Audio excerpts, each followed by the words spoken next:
Bismillahirrahmanirrahim. Assalamualaikum warahmatullahi wabarakatuh dan salam sejahtera. Saudara dan saudari rakyat Malaysia yang saya kasihi. Seperti mana yang telah diumumkan, kerajaan akan melaksanakan perintah kawalan pergerakan yang lebih ketat atau total lockdown untuk tempoh 2 minggu bermula esok 1 Jun hingga 14 Jun 2021. Semua sektor sosial dan ekonomi ditutup kecuali sektor-sektor yang dikategorikan sebagai sektor ekonomi dan perkhidmatan perlu. Tindakan ini diambil setelah tren peningkatan kes-kes COVID-19 menunjukkan kenaikan yang amat mendadak dengan mencatat kes-kes kematian yang tinggi setiap hari. Sekiranya tindakan drastik tidak diambil dengan kadar segera, dikhawatiri sistem kesihatan di negara kita akan runtuh dan kita akan berhadapan dengan satu malapetaka yang lebih besar. Na'udzubillah. Seperti mana yang saya telah tegaskan sebelum ini, penutupan sektor-sektor ekonomi akan memberi kesan yang amat besar kepada ekonomi negara dan kehidupan rakyat. Saya ingin berterus terang bahawa kerajaan mempunyai ruang fiskal yang amat terhad untuk berbelanja pada masa ini. Namun atas dasar keprihatinan terhadap kebajikan rakyat, kerajaan akan berusaha sedaya upaya untuk memastikan wujud keseimbangan antara lives and livelihood, iaitu keperluan untuk melindungi nyawa dan menjamin kesejahteraan rakyat, termasuklah peluang saudara-saudari mencari nafkah untuk keluarga tersayang sepanjang tempoh PKP ini. Semenjak COVID-19 melanda negara, kerajaan telah pun melaksanakan pelbagai pakej bantuan dan ransangan ekonomi berjumlah 340 bilion ringgit. Sehingga kini ia telah memanfaatkan lebih 20 juta ahli isi rumah serta lebih daripada 2 juta perniagaan dengan suntikan ekonomi melebihi 200 bilion ringgit. Justru terdapat lebih daripada 100 bilion ringgit lagi daripada nilai pakej ransangan untuk disalurkan sepanjang tahun ini. Sebagai tambahan, pakej tersebut dilengkapi oleh inisiatif Belanjawan 2021 berjumlah 322.5 bilion ringgit. Dengan suntikan fiskal dan langkah yang telah diumumkan, kita dapat lihat ekonomi semakin pulih, menggambarkan hasil dan impak positif untuk terus melonjakkan pertumbuhan ekonomi, menyokong perniagaan dan menyediakan bantuan kepada rakyat dan sektor ekonomi yang terkesan. Pertumbuhan KDNK pada bulan Mac tahun ini telah melonjak sebanyak 6%. Nilai tertinggi semenjak pandemik COVID-19 melanda negara. Saudara dan saudari yang saya kasihi sekalian, maka seperti mana yang dijanjikan, hari ini saya ingin mengumumkan program bantuan pemerkasa tambahan atau pemerkasa plus sebagai inisiatif terbaru kerajaan untuk membantu meredakan cabaran yang dihadapi, terutamanya ekoran pelaksanaan PKP pada masa ini. Nilai keseluruhan program Pemerkasa Plus ini adalah berjumlah 40 bilion ringgit, di mana suntikan langsung fiskal kerajaan sebanyak 5 bilion ringgit. Langkah baru Pemerkasa Plus ini akan dilaksanakan berlandaskan 3 matlamat utama seperti berikut. Pertama, mempertingkatkan kapasiti kesihatan awam. Kedua, meneruskan agenda prihatin rakyat. Dan ketiga, menyokong kelangsungan perniagaan. Saudara-saudari sekalian, kerajaan akan memastikan kapasiti kesihatan awam sentiasa diberikan keutamaan.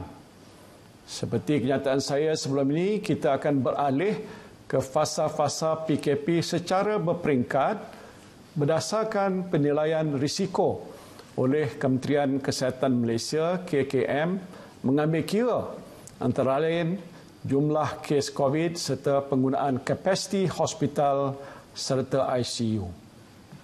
Sehubungan itu, kerajaan bersetuju untuk menambah peruntukan RM1 bilion bagi meningkatkan kapasiti dan memperkukuhkan kesihatan awam.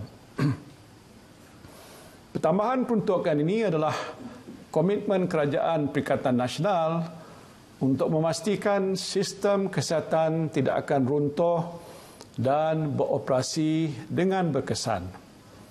Maka langkah-langkah berikut akan diberikan perhatian. Pertama, memperuntukkan RM450 juta bagi meningkatkan kapasiti katil dan peralatan ICU bagi rawatan COVID-19 bukan sahaja di hospital seliaan KKM tetapi juga di hospital pengajar Universiti Awam seperti di UiTM, UPM dan UKM serta melalui hospital Medan ATM seperti di Sabah dan Sarawak. Selain itu, penyumbaran luar juga akan dilaksanakan kepada hospital swasta. Jumlah ini termasuk RM200 juta yang diumumkan oleh Yang Berhormat Menteri Keuangan pada 22 Mei baru-baru ini. Kedua, memperuntukkan RM550 juta untuk menampung keperluan perbelanjaan berkaitan COVID-19 pelbagai agensi, antaranya pertambahan kos operasi dan pengurusan dalam menangani krisis kesihatan COVID, termasuklah ubatan, reagen untuk saringan dan lantikan pegawai secara kontrak. Dan ini juga termasuk kos pengoperasian pusat kuarantin dan rawatan COVID-19 atau PKRC di MAEPS dan di peringkat negeri. Dan ketiga, melanjutkan tempoh perkhidmatan lebih 14,000 pegawai perubatan dan jururawat lantikan kontrak sedia ada sehingga tahun 2022. Sebagai tambahan, kerajaan juga akan melantik semula lebih 500 petugas kesihatan yang bersara wajib tahun ini secara kontrak. Saya juga telah mengarahkan Yang Berhormat Menteri Mosti untuk mempercepatkan pemberian vaksin melalui program imunisasi COVID-19 kebangsaan atau PICK. Saya dimaklumkan pemberian dos pada bulan Mei telah pun mencapai purata 80,000 dos sehari. Dan insya-Allah menjelang akhir Jun nanti kita mampu untuk mencapai sasaran 150,000 dos sehari melalui penambahan terimaan vaksin daripada syarikat pengeluar, penambahan pusat-pusat pemberian vaksin, memperkenalkan kaedah pemberian secara pandu lalu dan penambahan anggota sukarelawan. Berdasarkan anjuran ataupun unjuran, pelaksanaan PICK secara keseluruhan disasarkan untuk selesai menjelang bulan Disember 2021 dengan negeri berkepadatan penduduk tinggi seperti Selangor, Kuala Lumpur, Johor dan Pulau Pinang menjelang Oktober. Saya merayu supaya rakyat yang telah mendapat tempahan vaksin untuk hadir di mana-mana pusat pemberian vaksin yang ditetapkan adalah menjadi tanggungjawab kita bersama untuk memastikan negara mencapai imuniti kelompok menjelang akhir tahun ini ataupun lebih awal lagi.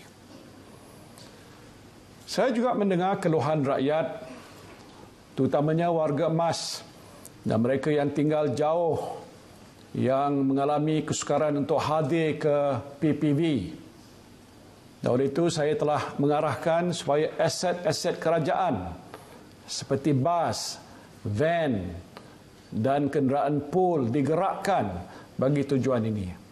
Dan saya amat menganu-anukan kerjasama pihak swasta, NGO dan pertubuhan masyarakat awam untuk turut menggiatkan usaha ini.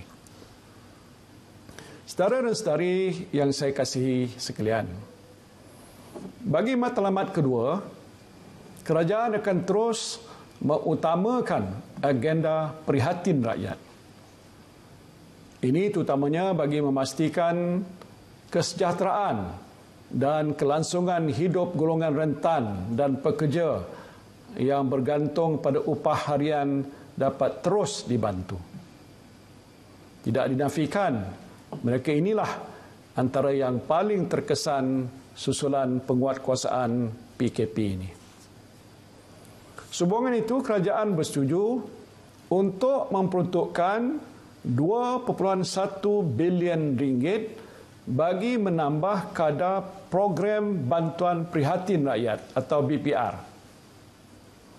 Dan bagi kategori isi rumah yang berpendapatan di bawah RM2,500, mereka akan menerima kadar BPR tambahan sebanyak RM500 lagi, dan isi rumah berpendapatan antara RM2,501 hingga RM5,000 akan menerima kadar sebanyak RM300. Golongan bujang pula akan menerima RM100. BPR tambahan ini akan mula dimasukkan ke akaun penerima pada hujung bulan Jun nanti. Bayaran ini merupakan tambahan kepada fasa bayaran terakhir BPR bulan September kelak sebanyak RM2.4 bilion. Seterusnya, saya juga mendengar permintaan rakyat supaya kerajaan menimbang semula pemberian moratorium. Sehubungan itu, hasil perbincangan bersama Bank Negara Malaysia, BNM, industri perbankan, memberikan jaminan dan komitmen penuh untuk terus memberikan bantuan pembayaran balik pinjaman dan moratorium. Oleh itu, bagi semua golongan B40 dan rakyat yang terjejas ekoran kehilangan pekerjaan serta perusahaan mikro dan PKS yang tidak dibenarkan beroperasi dalam tempoh PKP, anda diberikan pilihan untuk mendapatkan kelulusan moratorium secara otomatik selama 3 bulan, atau boleh memilih untuk mendapatkan pengurangan bayaran balik secara ansuran sebanyak 50% selama tempoh 6 bulan. Inisiatif ini akan dilaksanakan segera pada bulan Jun yang dijangka memanfaatkan lebih dari 5 juta peminjam dengan nilai sehingga 30 bilion ringgit. InsyaAllah, industri perbankan akan memberikan maklumat lebih terperinci berhubung perkara ini mulai esok. Dan saya berharap pengumuman moratorium automatik ini dapat memberi sedikit kelegaan kepada peminjam institusi perbankan. Para peminjam hanya perlu menghubungi bank masing-masing untuk mendapat manfaat bantuan ini. Kerajaan juga akan melancarkan skim rehabilitasi sewa beli bas dan teksi pada minggu ini dengan nilai peruntukan 1 bilion ringgit. Melalui skim ini, pengusaha bas dan teksi yang layak boleh mendapatkan moratorium pinjaman sehingga 12 bulan dan melanjutkan tempoh pinjaman sehingga 36 bulan.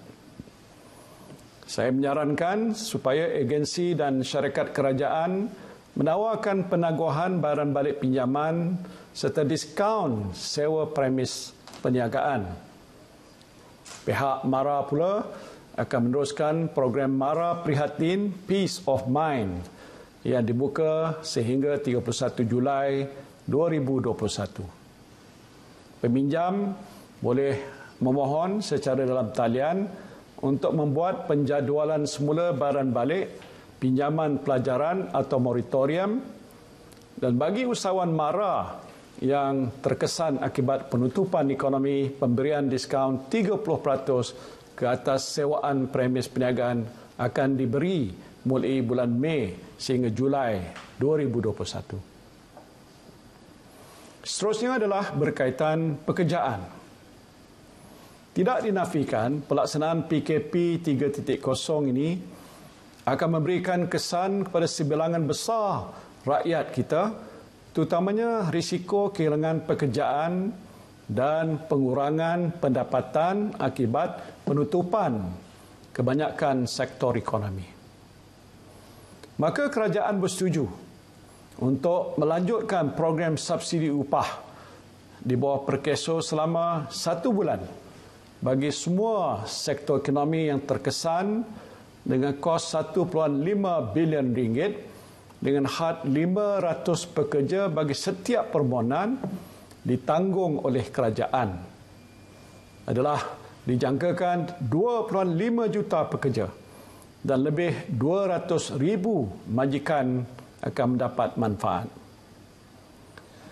Selain itu, majikan yang berdaftar dengan pembangunan sumber manusia berhad akan diberikan pengecualian pembayaran levy selama 1 bulan pada bulan Jun 2021. Pada masa yang sama, pekerja juga boleh meningkatkan pengetahuan dan kemahiran melalui portal pembelajaran e-latih secara percuma yang melibatkan lebih 400 modul dan kursus kemahiran. Saudara dan saudari yang saya kasihi sekalian, seterusnya bagi matlamat ketiga, kerajaan akan terus membantu untuk memastikan kelangsungan perniagaan, khususnya kepada PKS dalam menguruskan aliran tunai mereka. Salah satu inisiatif yang telah diperkenalkan oleh kerajaan adalah melalui pemberian Geran Khas Prihatin atau GKP. Sehubungan itu, sukacita diumumkan kadar GKP akan ditambah sebanyak RM500 kepada RM1,500.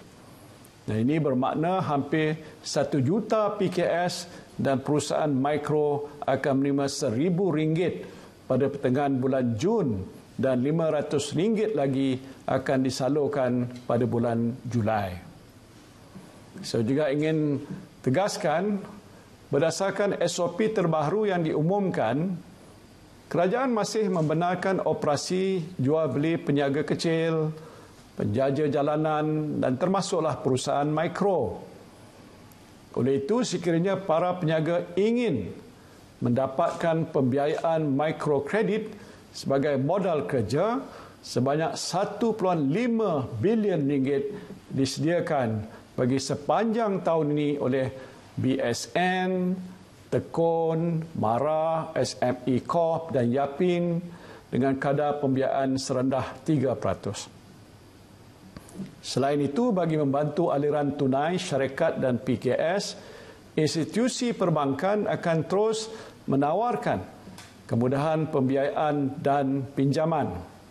Dana institusi perbankan telah dimantapkan lagi melalui pelbagai fasiliti pinjaman mudah PKS, pembiayaan Bank Negara Malaysia yang masih berbaki RM5 bilion. Untuk menyokong lagi PKS, BNM akan menambah fasiliti kemudahan bantuan dan pemulihan bersasar untuk PKS terjejas sebanyak RM2 bilion. Dengan itu, jumlah dana pinjaman untuk PKS dengan kadar pinjaman serendah 3.5% yang masih tersedia adalah sebanyak RM7 bilion. Selain itu, tidak dinafikan, semasa tempoh PKP ini, ia turut memberikan kesan kepada pemandu teksi, kereta sewa dan bas sekolah. Dan bagi mengurangkan beban mereka, kerajaan bersetuju memberi bantuan khas secara one-off sebanyak RM500 pada 17,000 pemandu pelancong, 40,000 pemandu teksi, 11,000 pemandu bas sekolah, 4,000 bas persiaran dan 62,000 pemandu kereta sewa dan e-hailing. Bantuan ini yang berjumlah RM68 juta akan disalurkan kepada penerima yang berdaftar pada bulan Julai nanti insya-Allah. Selain itu, sebagai salah satu usaha mengurangkan beban perniagaan, lembaga hasil dalam negeri akan mempertimbangkan rayuan, pengenaan penalti dan menangguhkan pembayaran penalti ke tahun 2022 serta menyediakan penjadualan semula bayaran cukai tertunggak bagi pembayar cukai dan perniagaan yang terjejas.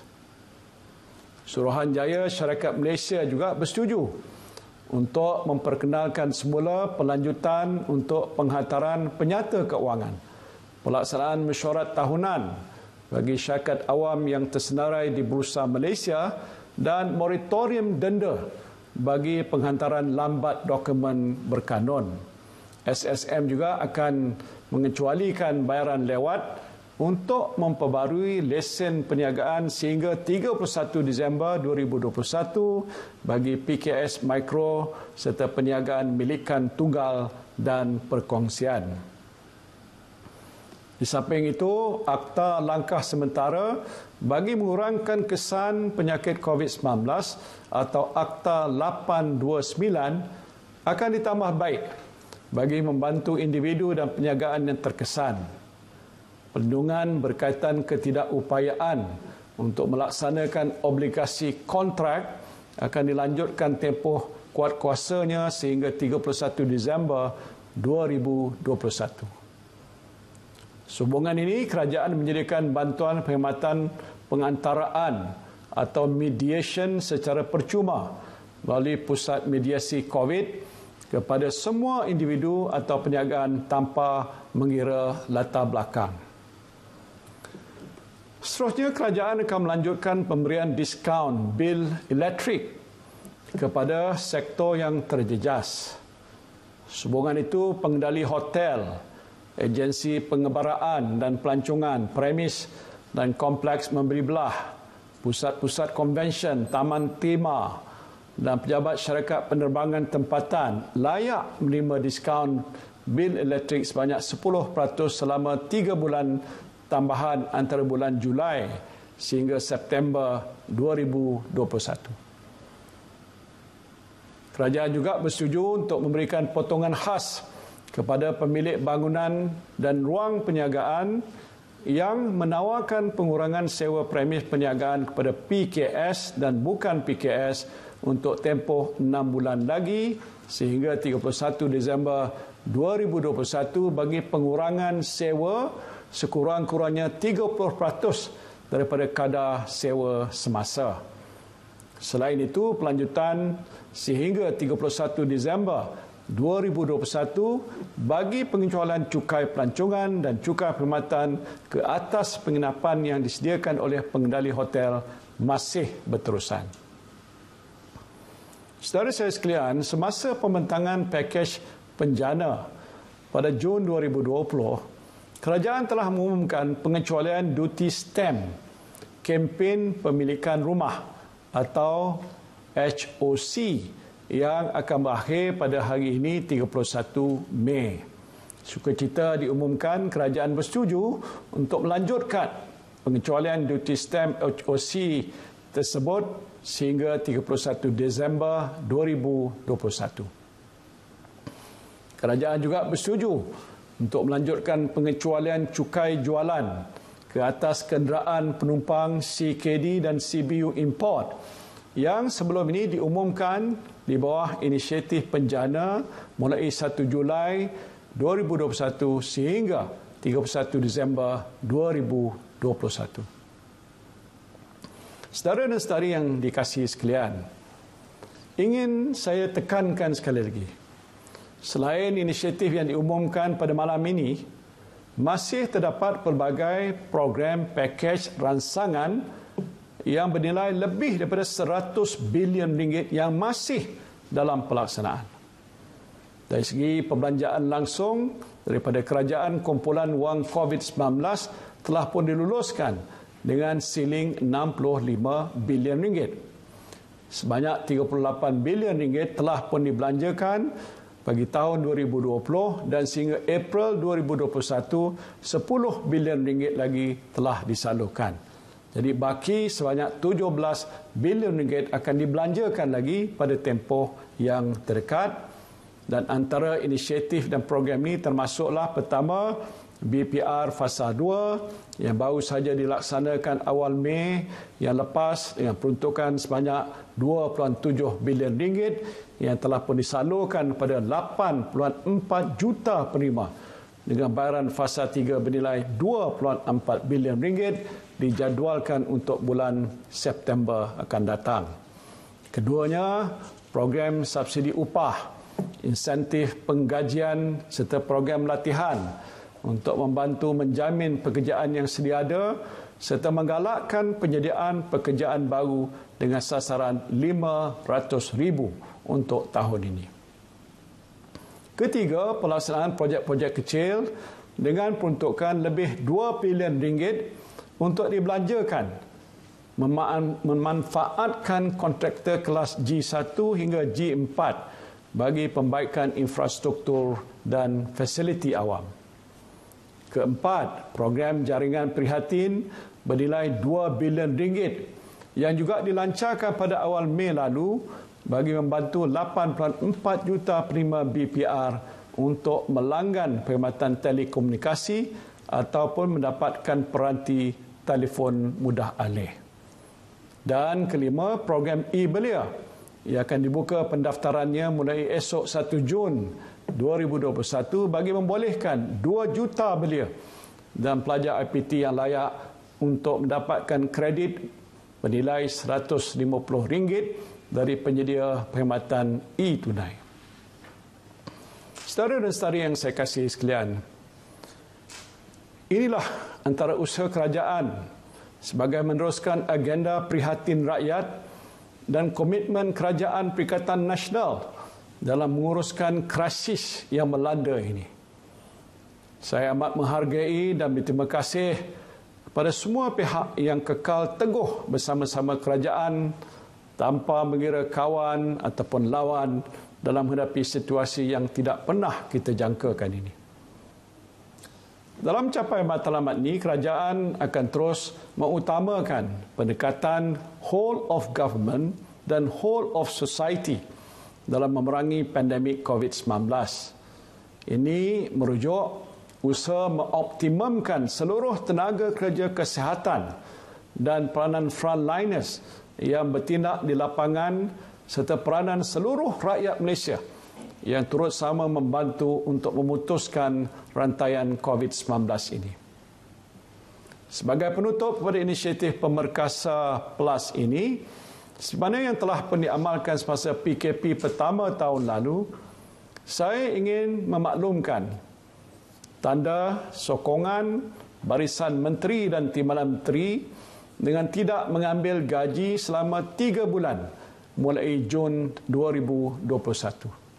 Gaji yang tidak diambil ini akan disumbangkan ke dalam akaun amanah bencana sebagai membiayai pembelanjaan berkaitan COVID-19.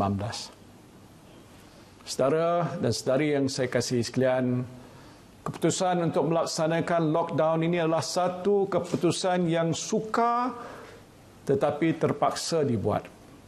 Sama ada lockdown yang dilaksanakan ini akan berjaya ataupun tidak, kesemuanya adalah terserah kepada saudara dan saudari serta ketentuan ilahi. Kerajaan telah menutup hampir semua sektor ekonomi dan sosial untuk mengurangkan pergerakan rakyat dan memutuskan rantaian jangkitan COVID-19. Saudara dan saudari dikandaki duduk di rumah, stay at home. Dan saya ulangi, just stay at home dan sentiasa patuh kepada SOP. Jika saudara dan saudari gagal mematuhi arahan ini, maka kita semua akan gagal. Na'udzubillah. Pada para frontliners, bertabahlah. Saya tahu anda semua penat berperang melawan virus ini sejak lebih setahun yang lalu. Dan saya ingin ulangi penghargaan kerajaan yang tidak terhingga di atas segala jasa dan pengorbanan para frontliners kita di seluruh negara. Saya doakan agar anda semua terus diberikan kekuatan oleh Allah Subhanahu wa taala untuk mengharungi cabaran dan dugaan yang amat besar ini. Saya juga mendoakan agar semua pesakit yang sedang bertarung melawan COVID-19 ini diberikan kesembuhan segera. Amin ya rabbal alamin. Saya dengan penuh duka citanya mengucapkan takziah kepada seluruh ahli keluarga bangsa COVID-19 yang telah meninggal dunia. Mudah-mudahan anda semua tabah menghadapi dugaan yang amat berat ini. Marilah kita bersama-sama panjatkan doa ke hadirat Allah Subhanahu wa taala. Mudah-mudahan wabak yang sedang melanda negara kita dan seluruh dunia ini pada masa ini segera berakhir. Terima kasih. Wabillahi taufiq wal hidayah. Wassalamualaikum warahmatullahi wabarakatuh.